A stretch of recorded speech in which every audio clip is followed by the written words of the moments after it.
I'm going to start with Bryce Underwood because he's obviously the conversation.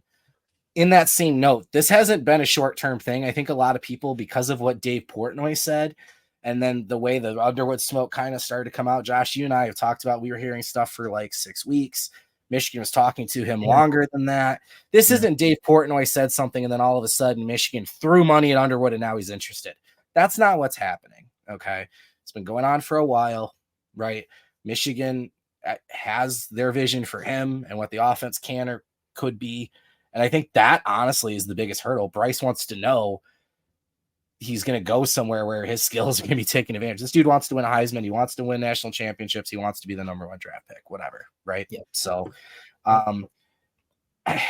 it's tough because we've talked about so much of this on our board, which again, if you're not a subscriber already, michigan.rivals.com. We've been covering this like crazy. If you don't want to pay up front and give us a trial run, Blue 30 gets you the month free. You can ask our subscribers what they think as well and kind of see what we're doing. But look, it's legitimate, this pursuit. Underwood and his people, the interest is mutual. I think Joe Sloan, the LSU offensive coordinator, has his own rumors around him because he's a former East Carolina quarterback. That job is open. A lot of people think he's the favorite for that. He hasn't shut that down yet, which is a weird position to be put in. I know I'm not saying he should have done anything, but whatever. He comes for Bryce's playoff game, looks very cold on the sideline. Very cold, that Southern boy. And they obviously are currently expecting him to visit next weekend for the LSU-Alabama game. Some interesting thing for Michigan with other recruits. Derek Meadows, 5-star wide receiver, committed to LSU, takes an official visit up here to Michigan. Out of nowhere, wasn't expected.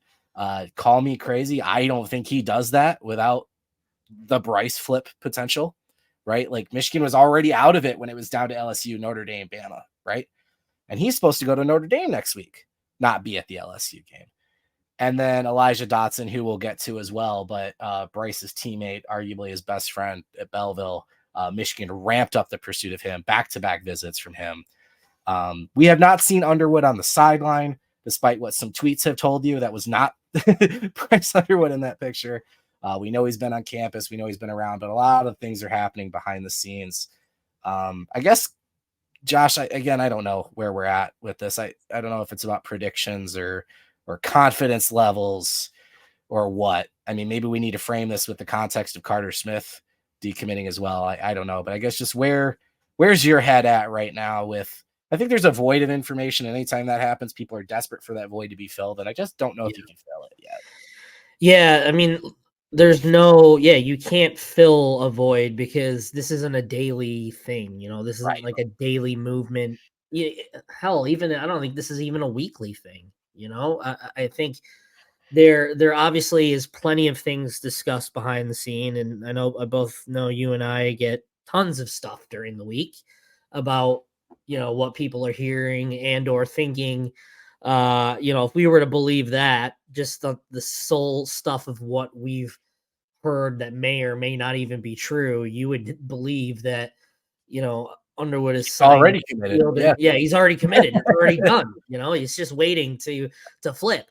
But I think it goes beyond that. Obviously the fact that Belleville is still playing is a big deal. I think that really, I wouldn't say get in the way of a decision, but I think it definitely is pausing his decision because he's got football to think about, obviously. Mm-hmm.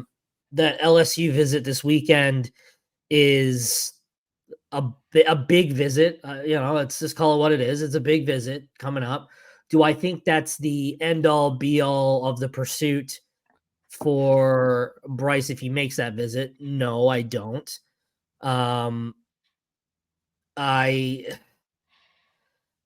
If he doesn't make that visit, does that help Michigan? Of course. So obviously that's kind of a gulf of one expectation to the other. If he makes the visit, it's not that bad, but if he doesn't make the visit, it's good. So, but it could very well be shut down if he makes the visit to LSU. But the only way this gets shut down is if he publicly says he shuts it down or sends in his NIL. So I'm expecting, Belleville to play Friday night, obviously, and unfortunately, if you're kind of a logistics person, LSU and Alabama play at 7:30 on Saturday, so there is obviously a path for him to both play his game and make it to the trip. Obviously, it's difficult. It's a quick turnaround, but it's not impossible.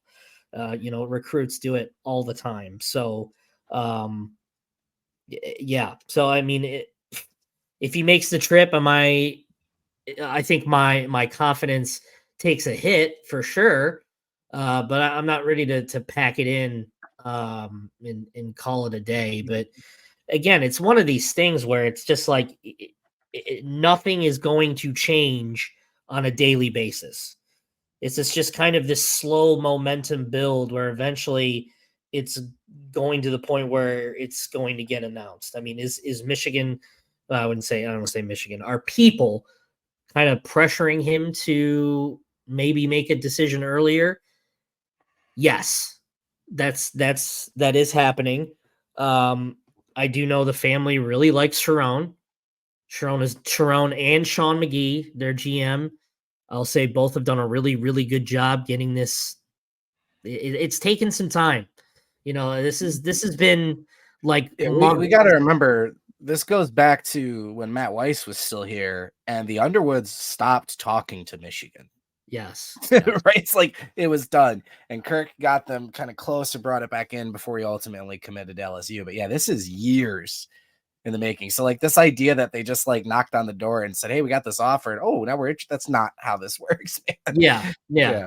No, I mean, like the fact that it went public like it did doesn't mean it was just a new development. I mean, this is something that has been building confidence to the point where people are comfortable talking about it. That's out loud. Well, I mean, like it's gotten to that point where people are just comfortable talking about it. So, I said on the boards that I was 65% confident, and people took that like, "Holy shit, this is happening! Oh my god, I didn't realize that number was such a big deal." But I guess this number is kind of, I guess it's above 50%. So, I have to take some level of confidence in what people are saying behind the scenes into account. I can't do it fully because again, if I did it fully, I would be telling you right now it's happening. Oh, he's already committed. This is just we're waiting for this grand announcement, this grand plan. I think a lot of our viewers are smart people. I think people can connect some dots. Derek Meadows being. I say let's connect the dots. It's fine. Yeah, I mean, we can do that. We're all adults here. We can talk about connecting the dots without having to make it seem like I'm going to say it blatantly. Derek Meadows is not on campus if the Underwood smoke, not even smoke, but if like the conversations aren't legitimate. Yep. I'm sorry. And LSU has some, I shouldn't say LSU, that's not fair, but some folks who cover LSU has kind of tried to frame this like, oh, he's just taking his visits before he signs. But no, Michigan was not in the picture. He took his visits before he committed. So these are like brand new fresh visits. And even Notre Dame, like, fine. He was a Notre Dame lean for a very long time, arguably, right?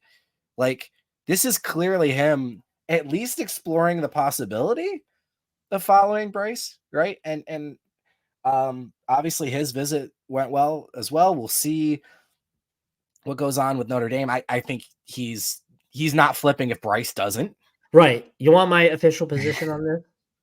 Of course I do. I mean, it's kind of a duh. It's kind of a duh, like no duh thing, but he's not going to commit unless Bryce commits. I still think if he commits before Bryce, you might as well tell me Bryce is going to. Yeah, exactly. That's a big tell. Yeah.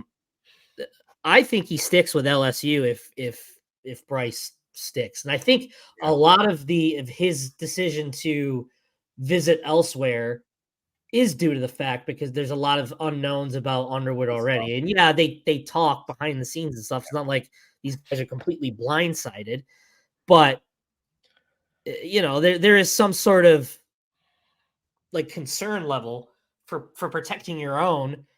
and kind of figuring out what makes sense. Sense for you. So, I think the odds of Meadows flipping go up dramatically if Underwood flips to Michigan. I think that's where I I'm think at. it's 0 if he doesn't. Right, and I don't think it happened. I don't think he's coming if he doesn't. So that's kind of where things are at. And you might be sitting here going, "Well, no, duh, it doesn't take a rocket scientist to know that." But I mean, facts are facts. This is what the landscape is right now, and that's just it's what it is. I also don't think Michigan is out on another big time receiver if it's not Meadows. So if Bryce does flip, I do think there's a couple other big time receivers that come into play. Look, and this kind of, I guess we'll frame this in the conversation about Carter Smith decommitting as well. I like Carter Smith. He has been a Michigan man in whatever context that since he committed. He's been heavily recruited, helped with recruiting and bringing guys in. But you do not pass up an opportunity to go after Bryce Underwood. And I think what we've seen in the Michigan, and look, Michigan's in the position it's in right now in its quarterback room. And I think they go after Bryce, and if Bryce commits, I wouldn't be shocked if they still add another quarterback in this class. I think they're going to add 1 to 2 guys in the portal because who knows who's coming or going or whatever. But like, you have to completely revamp this quarterback room. And Carter Smith was a project, and I don't mean that in a negative way. I just mean he was probably a couple years out from starting. Jaden Davis not getting on the field this year, I think plays into it. And Brady Hart, I think, is a big part of this as well. Having Brady Hart, who is more likely timeline-wise, makes it easier to lose Carter Smith as well. I don't blame him for looking elsewhere. I know he was told even before the visit Saturday they were pursuing Underwood. Mm-hmm. I don't know what was said during that visit or after that led to, obviously, his father tweeted an old tweet that mentioned the Harbaugh phrase about transformational, not transactional. That felt like a shot. And then he decommits before taking any other visits. So it was kind of like a rough out, if you will. But I think the Underwood pursuit is legitimate. I think the interest is mutual and legitimate. I think this isn't just an NIL conversation. I think that although Underwood has shown wanting to maybe go to the SEC or not, like, been drawn to the hometown kid thing as much as some other people have.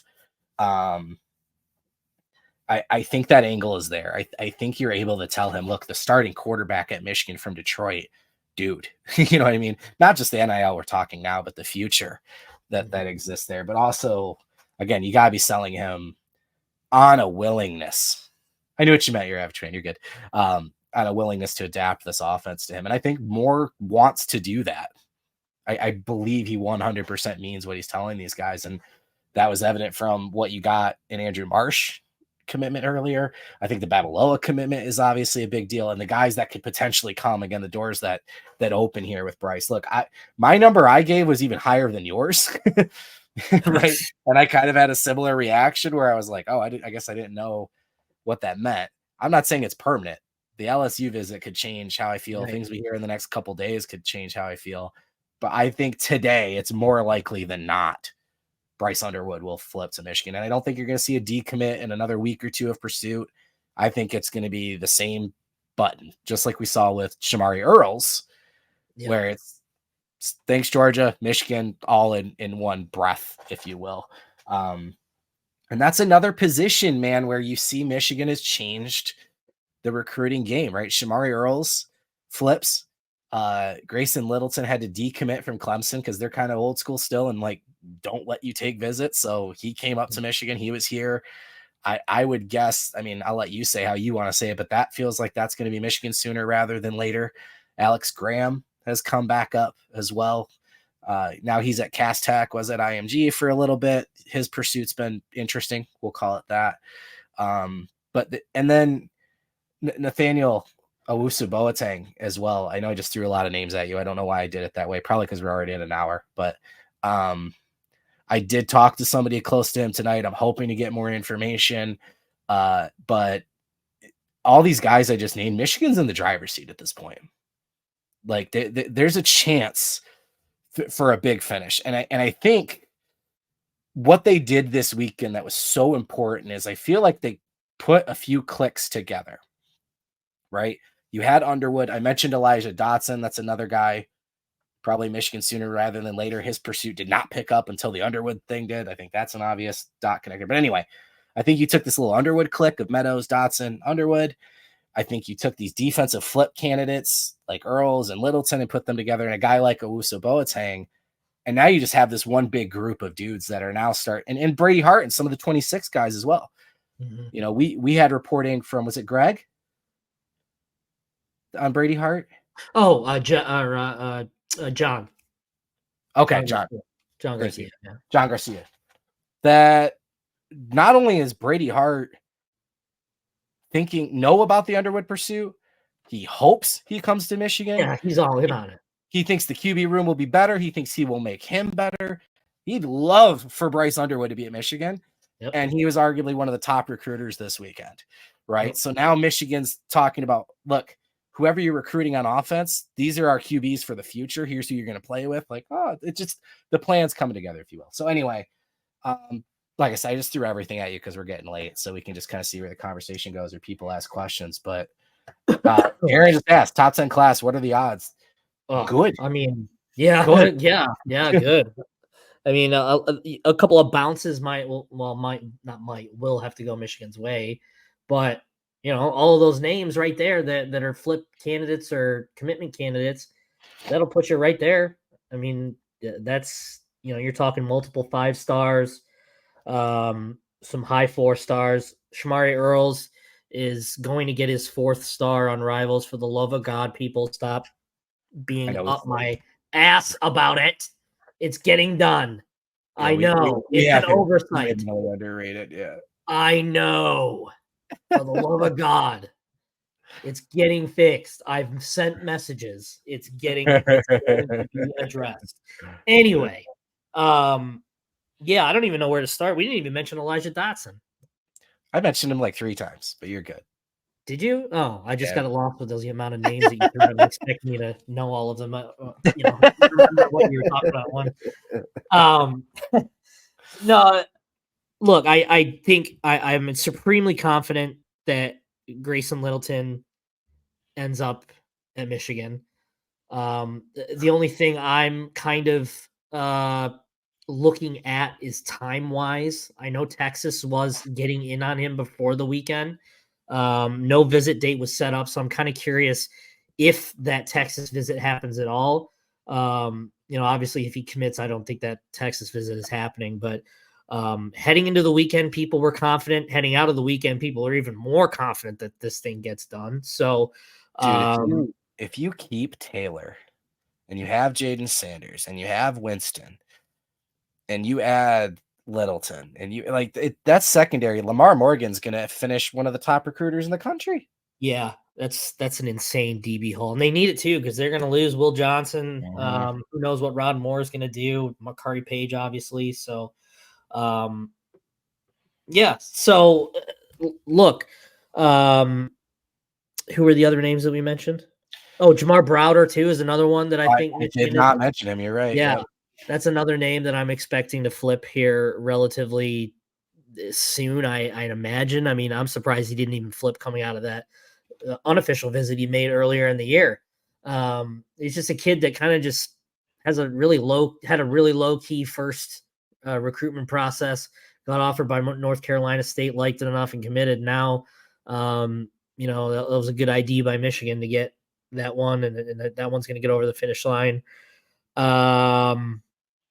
I do think Elijah Dotson will flip from Pitt, and that obviously another dot, no pun intended. On the so do you feel the same way? Sorry, but do you feel the same way about Dotson as kind of how we framed the Meadows conversation? Is there a world where Dotson flips to Michigan and Bryce doesn't? Yes. I don't think this is some magical throw-in. You know, I don't think Dotson is that type of player where you just like he's a pity take, you know, just to land. I'm not. And I know you're not phrasing. I know you're not phrasing it. Let me give you an analogy, and maybe this will help you. Sure. Rashawn Gary and Michael Dwumfor. Yeah. Dwumfor was absolutely good enough to take. It felt Yes. really bad because everybody treated him like a pity take. He Right. absolutely came here and played well, Yeah. right? But that was it only helped the Rashawn Geary recruitment. Yeah. Right? Yeah. So I mean, it does. Yeah. I mean, it certainly doesn't hurt, and I know you're not saying he's a pity take, and I'm just, no, I like Dotson a lot. Yeah. yeah, no, I think he's a really intriguing player. He's the type of guy that you just take and kind of figure out where he fits, because they're already loaded at defensive back right now. So you could realistically take him as a receiver, and you've got another big, long-bodied Read guy my that mind. that can play receiver. So yeah, he's just one of those guys that you take, and let's call it how it is. If Clink stayed, he would be committed by now for months. I mean, Michigan Fair. just needed to show, an ounce of interest in him, and he was going to go to Michigan. But this new staff kind of had different priorities, and interest kind of faded there a little bit, and he ended up with Pitt. But either way, I would be incredibly surprised if it's not Michigan. He sticks with Pitt. I think he'll either go to Michigan or Michigan State. It's one of the two. But Michigan feels really good about a flip. Does that mean that you should be celebrating and saying Bryce is for sure coming because of that? No, it certainly helps. You've got another big guy in Michigan's corner Yeah.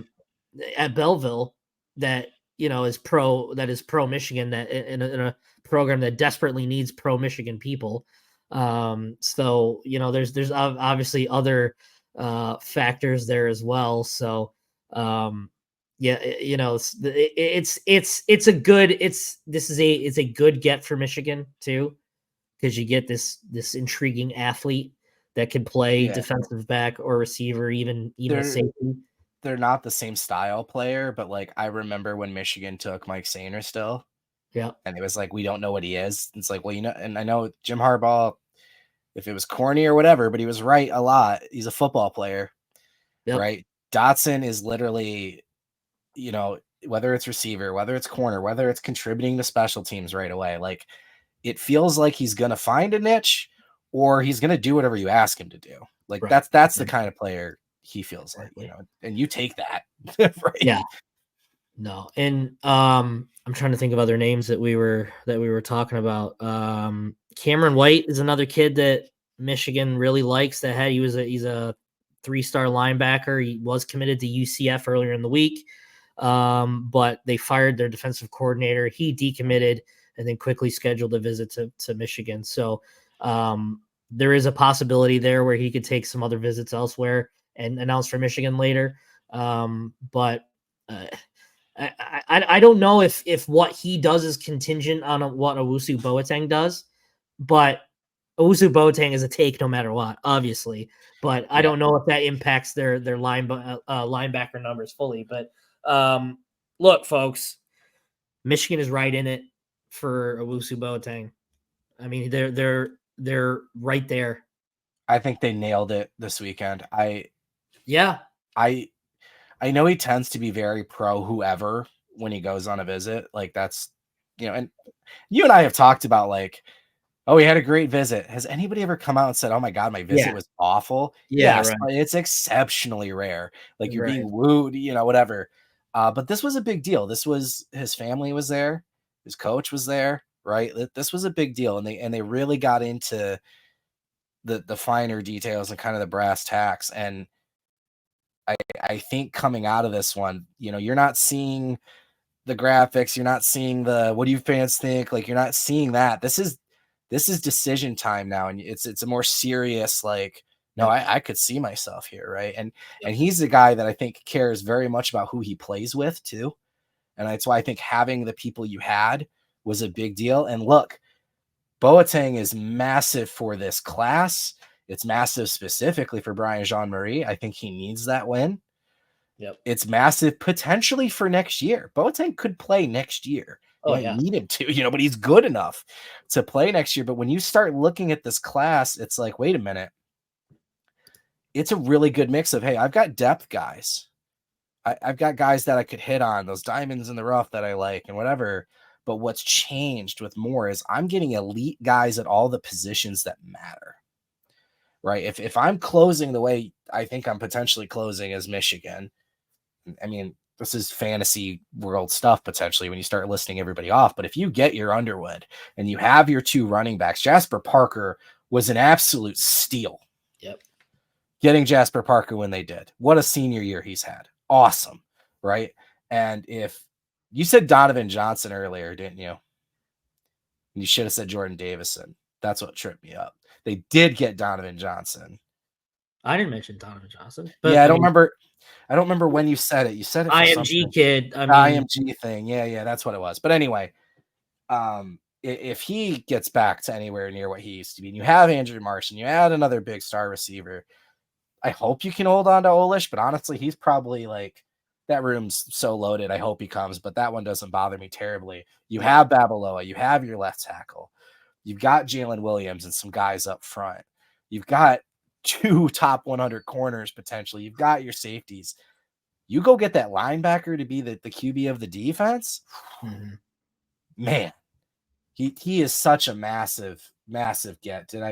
Yes, Olesh. If I said something wrong, I'm sorry. My brain's cloudy. Yes, Olesh was at Penn State this weekend, and he's been to every game possible. Dude, unlimited officials, go to every game you can, dude. Whatever. You know what I mean? Yeah. But yeah, I'm incredibly optimistic, and I still, not to hedge, okay, but even if all of these don't go the way you want, and that means Bryce Underwood, even if Bryce Underwood doesn't flip, being in these recruitments, and it's not dropping bags either. People are like, oh, I don't really like this, getting into this. It's kind of, no.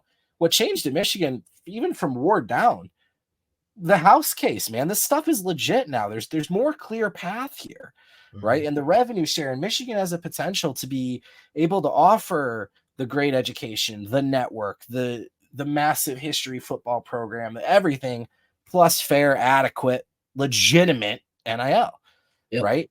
You flipped Shamari Earls from Georgia, dude. That's a big deal. That's not a guy they weren't going to keep necessarily, or was it taken? Maybe he wasn't. They wanted Shamari Earls. That's a big deal, right? And threatening LSU for a quarterback, whether he's from Michigan or not, I don't know that matters that much to him, honestly. Mm-hmm. You know, the activity is good. And I think it's going to translate into the portal too. I think they're going to be very active in the portal. And the one benefit of this year sucking is you're going to have a leg up on some of these playoff teams that you were in the exact opposite position last year, right? Yeah, the shoes on the other foot here this year for sure. Yeah. I want to bring up what Darren Talks Ball here says. How much of this is on the investment they made in expanding the recruiting program? I mean that's a big part of it too. You're starting to see the fruits of that paying off. They expanded their recruiting department, they expanded their scouting department. So that's kind of why you're seeing a lot of these kids that you may not have necessarily heard before, like a Jillian's from Syracuse, who they're likely going to flip. Is because they have more resources. So now the coaches aren't stretched thin on visits, can prioritize kids. It's kind of why this weekend, I mean, going back to Owusu Boateng, he was on a 2-day unofficial visit, just left like this evening, tonight on Sunday. Like a few hours ago. Arrived Saturday, or maybe even arrived Friday, but like this is, you've had Chiron basically tailing the kid all weekend. And they can allow to do that now because they have so much more resources to use in the recruiting department. They have people, they have bodies, they have good recruiters in their own regard, on the staff and on the recruiting staff. So, that's a lot of it too. The embracing the NIL is part of it. Everyone working together with the NIL is part of it. And I don't want to leave out Dusty May out of this conversation as well, because he's been a big part of working on this NIL structure for his own, dealings in basketball too. So it's kind of like a two-headed monster. Well, three-headed monster, really, I'd say, with you can technically even say four, with the collectives, Chiron, Sean McGee, the GM, and Dusty all working together to get this moving forward. And obviously Ward Manuel too. And a lot of people might be throwing up in their mouths because I said Ward Manuel here. But, in a positive light. How dare yeah, you? Yeah, I know. How dare I? But it's all part of it too. I mean, I do think the house case and everything there was not only like a door opening for him, but a wake up call as well, because, oh no, I have $50 million in revenue share. Yeah. And football needs to be good for that to happen. Right. I also think the Michigan suddenly getting back into it with Owusu Boateng in the summer probably was everything hiding in plain sight in terms of Michigan getting serious about NIL. And, people are now kind of opening their eyes a little bit because of Underwood, but I think it's been there the whole time. They got into it with Owusu Boateng, and like just out of the blue, he visited, and then bam, all of a sudden now Michigan's right in it. You flipped Ivan Taylor from Notre Dame. Like historically, the past couple years, a really good NIL program. And you've, for the most part, held on to Olesh. You reeled in Babalola.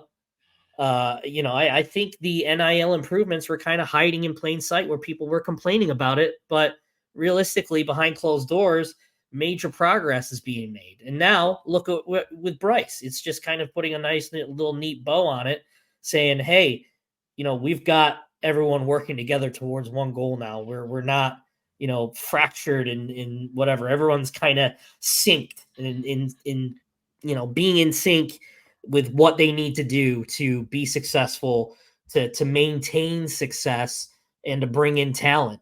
They're not paying guys. They're not just dropping a bag off and being like, "Hey, here you go." It's like this with Bryce's deal in particular. It's over 3 to 4 years. It's not on signing you're going to get all this money. It's over 3 to 4 years you're getting this money. You're obviously going to have to contractually deal with that stuff. It's professional, man. Right. It is. It's very much turning into a business, and you can kind of say the same thing about, you can kind of say the same thing about the Carter Smith decommitment. It's that it's a business, it's no offense to the kid that Michigan wants to try to find something that could immediately help the program now. It's no offense to the kid. It's no offense to the family. Great kid.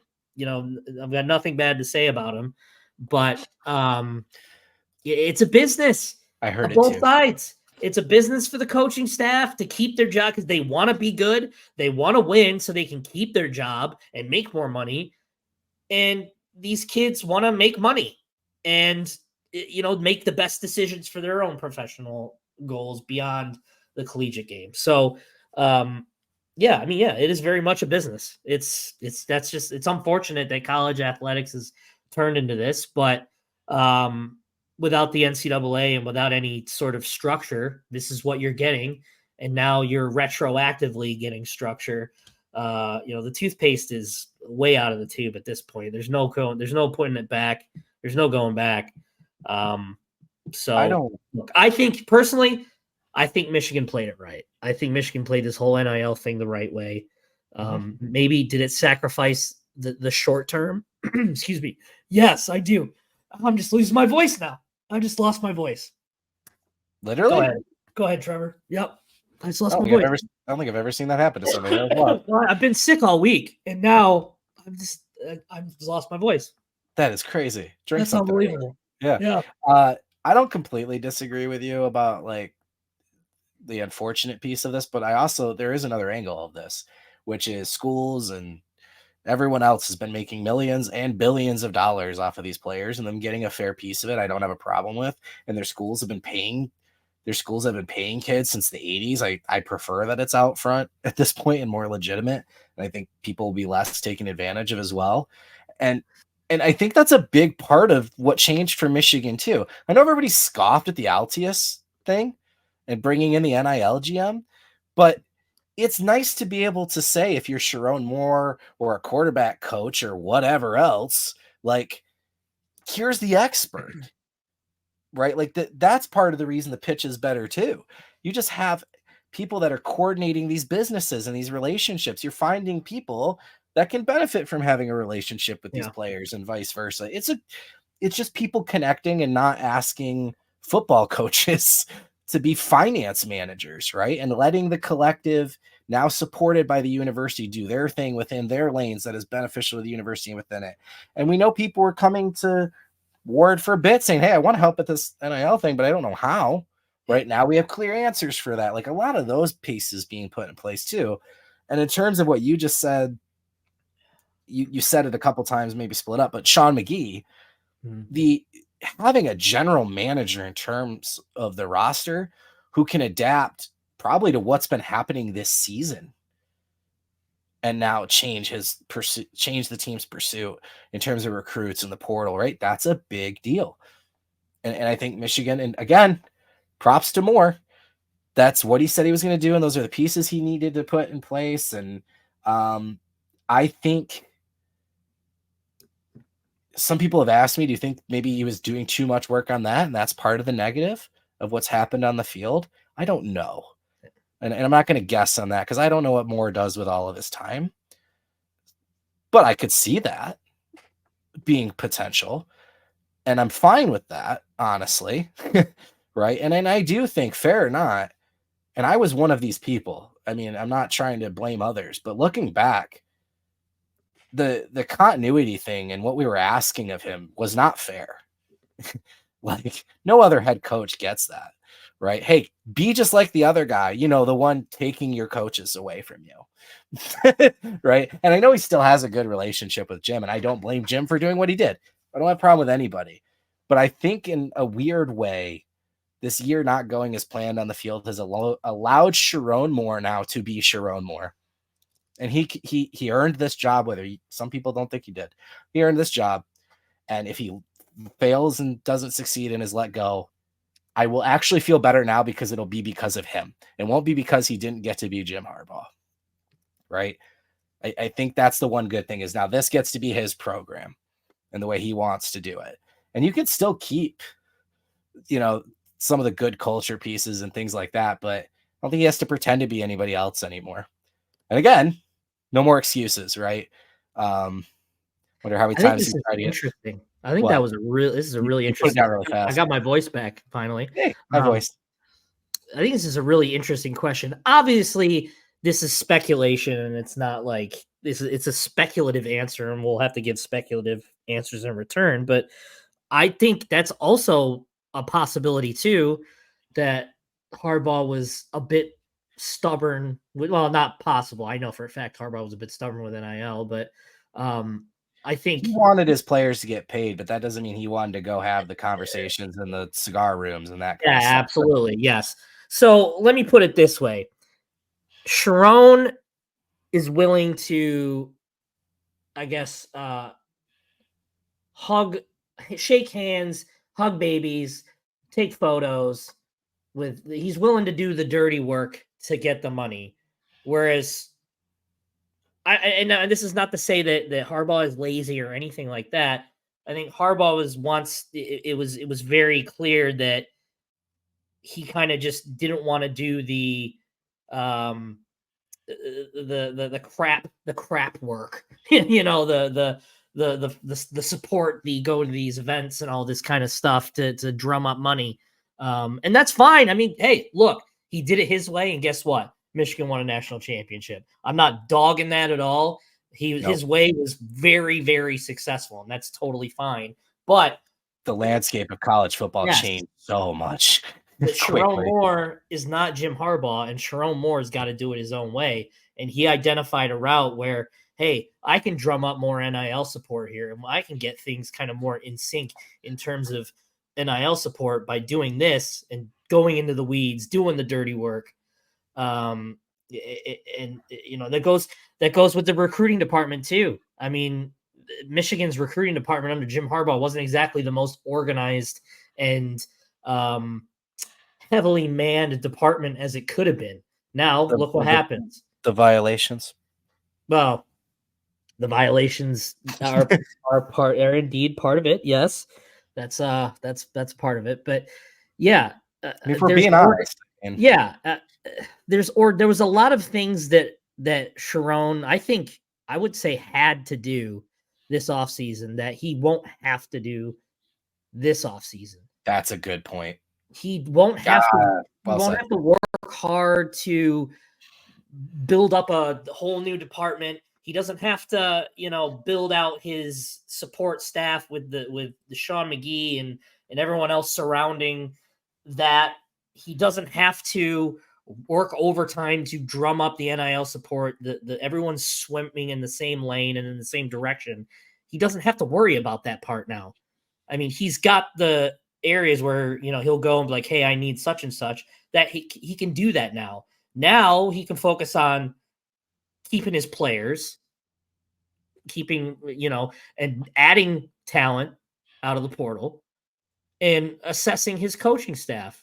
And he's going to make changes. Again, as I said, he's not dumb. There's plenty of opportunities for new players to come in. And there's changes that he has to make. He has to get these changes correct, though. That's the big thing. Yeah. He cannot afford another, next year he's going to have to hire all new guys. He can't afford to do that. You may have to do one or two next year out of necessity, but I mean, it is a bit unfair kind of comparing this staff to last year's staff, because you look at last year's staff, that is just an elite collection of coaches. And it took 7 years to build it. Right. Can we stop pretending Jim Harbaugh did not have years where they weren't winning tough games and did not have staff issues?